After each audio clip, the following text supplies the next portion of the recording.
Hello, everybody. Good evening. Welcome to the Roosters Crow, an evening show. I'm going to read to you, and you're going to fall asleep feeling blissful. Okay? Are you ready? We're going to read from the Book of Awakening. Where are you, book? Right there. It's hiding behind the mirror. It is March 15th.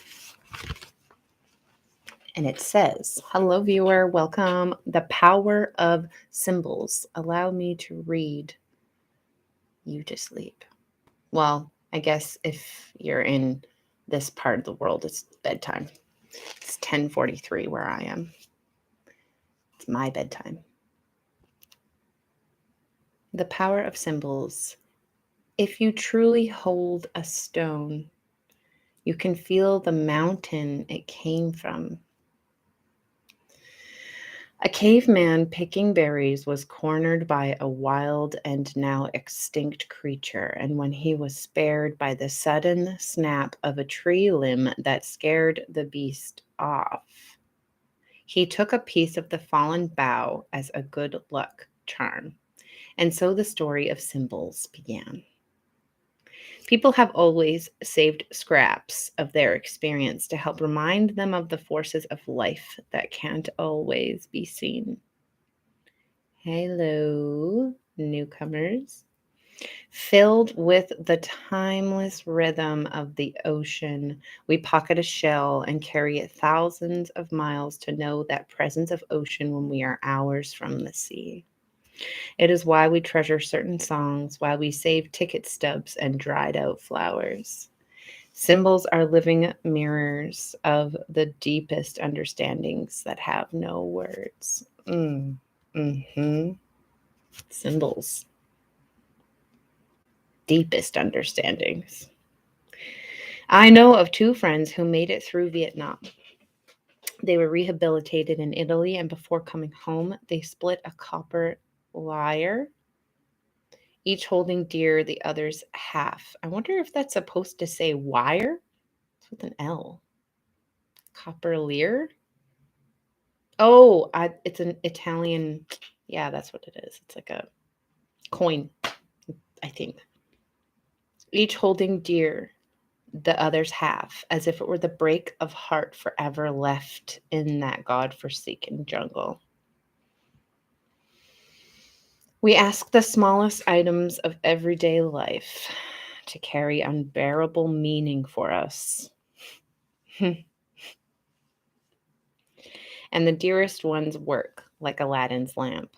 All we have to do is rub them slowly, and feelings and times long gone come and live again, or basic truths hard to keep in view return. As a boy, I remember visiting my grandfather's house. He had a milk white bowl filled with M&Ms. It was a simple magical treasure to me. No matter how often I reached on tiptoe, it never emptied. It has been 30 years since he died, and now when depressed, I hold that milk white bowl in my lap and eat a few M&Ms. And I feel better. Hello, blah. Welcome. I'm reading from the Book of Awakening. This isn't illusion or escapism, but rather using the milk white bowl filled with M&Ms as a living symbol that can call into my moment of sadness a deeper sense of plenitude and generosity that is always there, but not always accessible.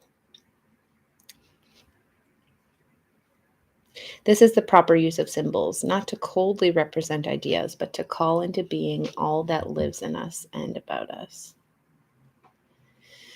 They help us bear witness to the painful mystery of living, and whether a crucifix, a small weeping Buddha, or a broken shell from a long-forgotten sea, they help us bear the days.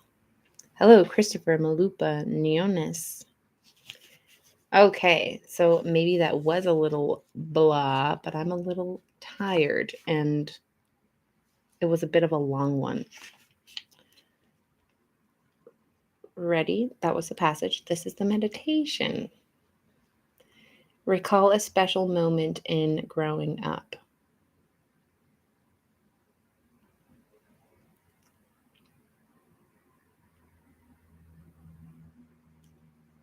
Meditate on that feeling. Meditate on the feeling of that moment until the scene comes into view.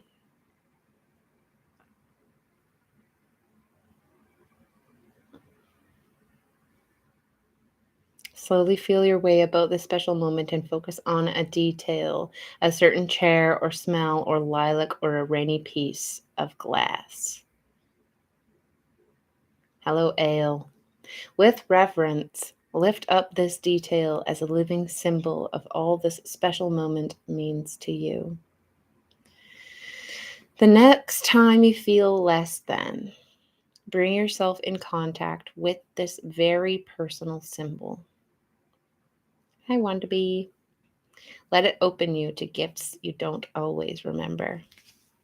So, in my mind, I thought about a time at our old farmhouse. That was that was definitely when I was like said growing up. Even though we had to move away from there when I was like, I don't know, my parents split up when I was 5, and we had a weird transition away from living in that house. Kind of like, yeah, I don't really know how to explain it. I think I was about 6 or 7 when we were no longer living there. And yet it's like my most fondest, like it's like the heart of me. I grew up wandering around in the fields and stuff like that. And one year we had the tallest grass in the field. So, so tall. Like being a little kid, it was like feet taller than you. And we would play hide and go seek in the tall grass. And that was what came to mind. That was the memory. And I was just smelling the smell of the grass, but then also like feeling the blades of grass and how they are like blades, like how they're like slice you. We're having the best time, but like, move your hand on a blade of grass a little bit too quickly and suddenly you're bleeding. Anyways, yes, I saw a play today that's in the introduction.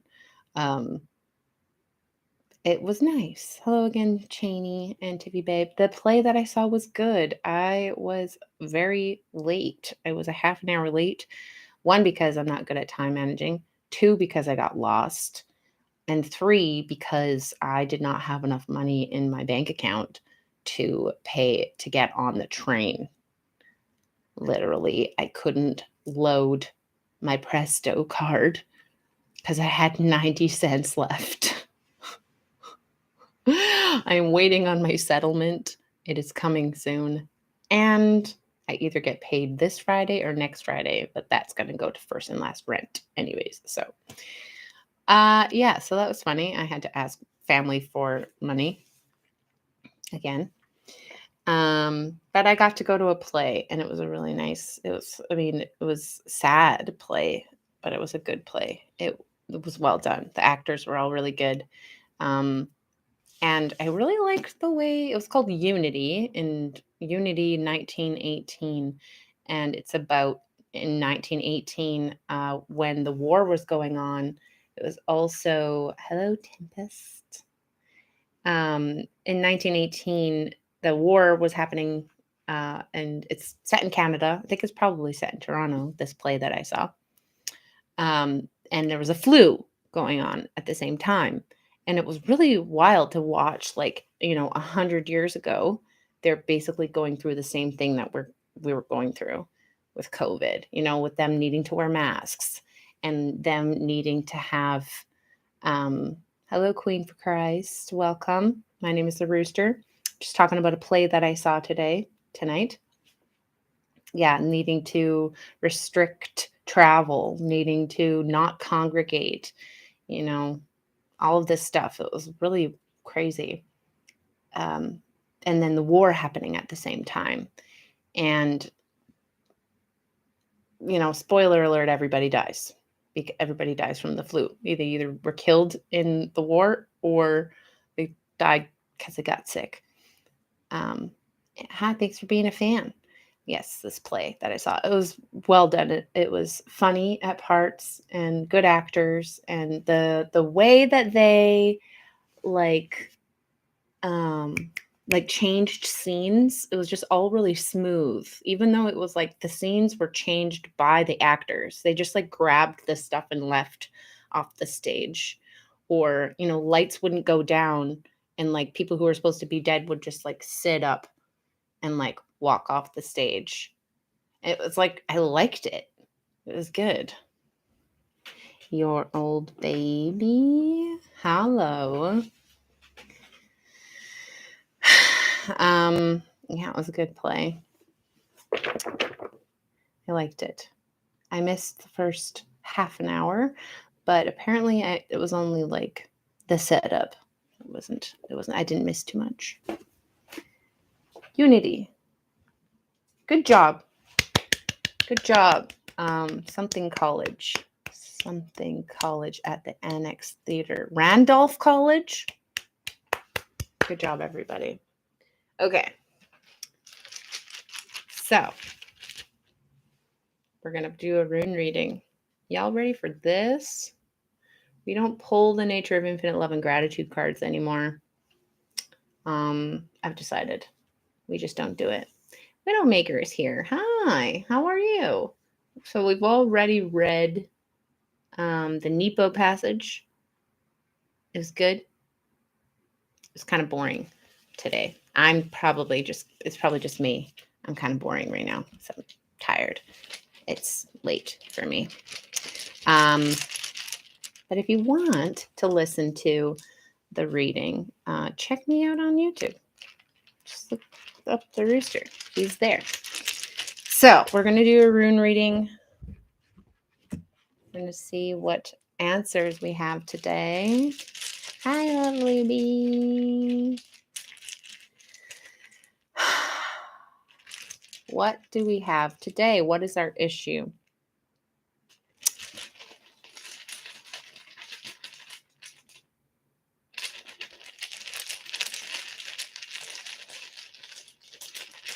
Okay.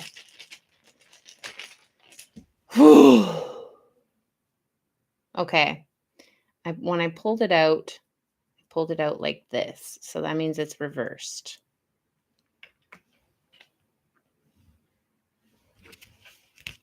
What is it?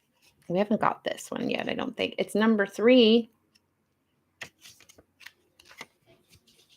Insight.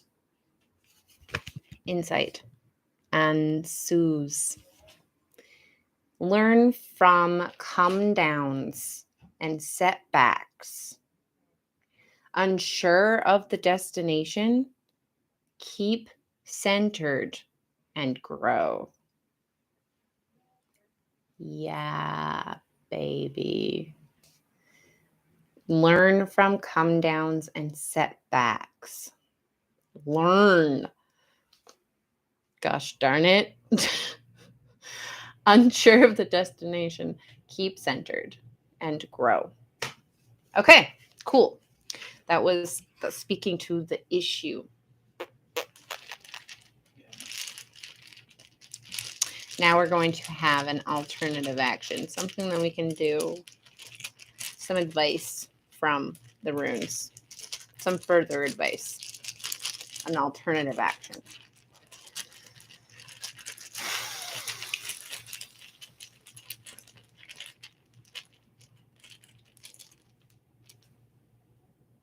I got this guy.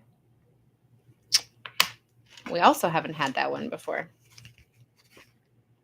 Good. Things are changing.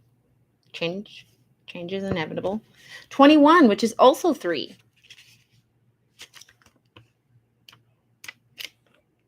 Contemplation. Thurisaz.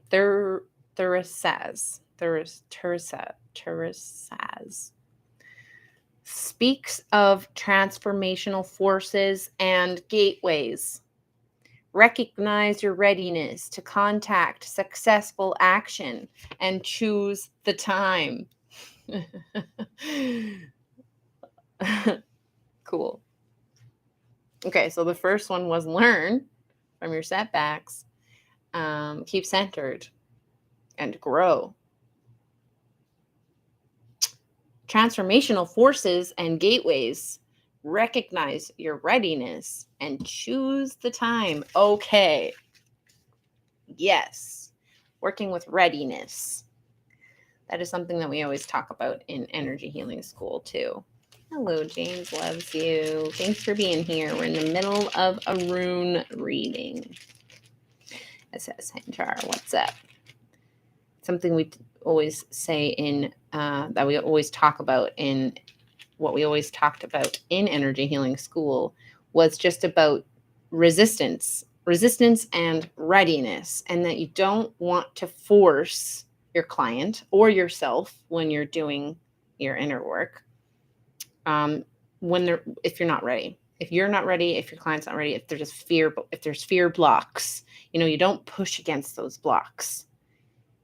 You don't force the force of resistance. Doesn't help. It does not help.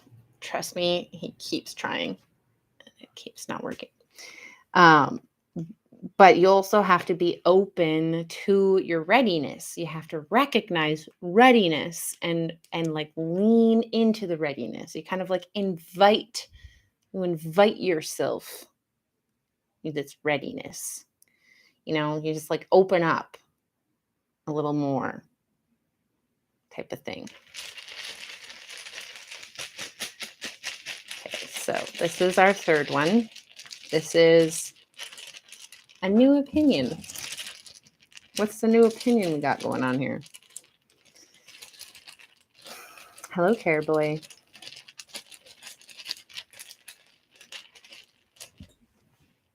Ooh, X marks the spot.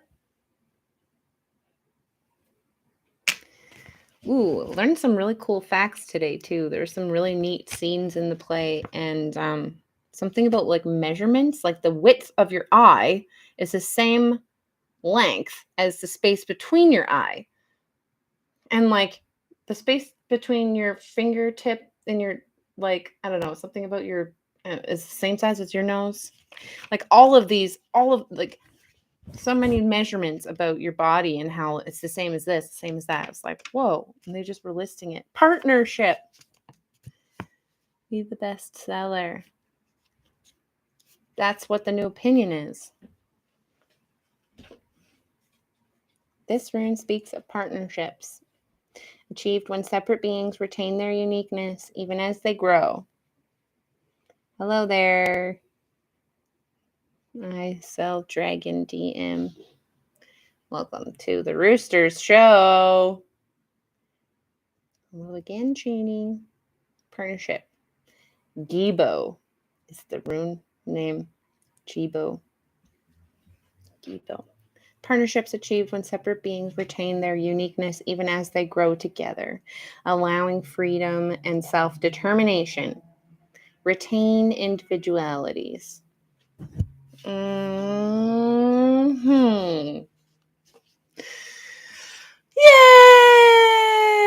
We did it! We did an evening crow, and it was a good one. It was a good evening crow. Yahoo! Bedtime. Sweet dreams, lovely beings.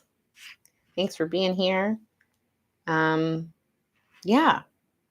I work again tomorrow, so his show will be in the evening again, I'm sure. If you are unsure when I will be on and you really need to see his crow, I feel that way sometimes about my crow. You can see whether I'm going to, when I will be doing my live on my Instagram story. So check me out, Rooster the Drag King. I'm there. And I will let you know what time my show will be at. But I will try to do it 9 p.m. EST. Can I do that tomorrow? Yeah. Yeah, I can do that. Okay. Thanks again for being here, everybody. I appreciate you. Have a good sleep. Talk to you tomorrow. Remember, you can never fail if you never give up. Just keep going. Number 2, everyone is someone, so who are you? Again and again and again and again and again, you're always evolving, and it's always the question. But that's the question. That's the journey. Number 3, if you ever feel down, all you have to do is look in the mirror and say, she's a woman, and Miss Cracker will be with you. Or you can say, cock-a-doodle-doo, and this cocky-doodly-doo will be with you too. See you later tomorrow, 9 p.m. EST. That's the plan. Bye-bye now. Have a great night.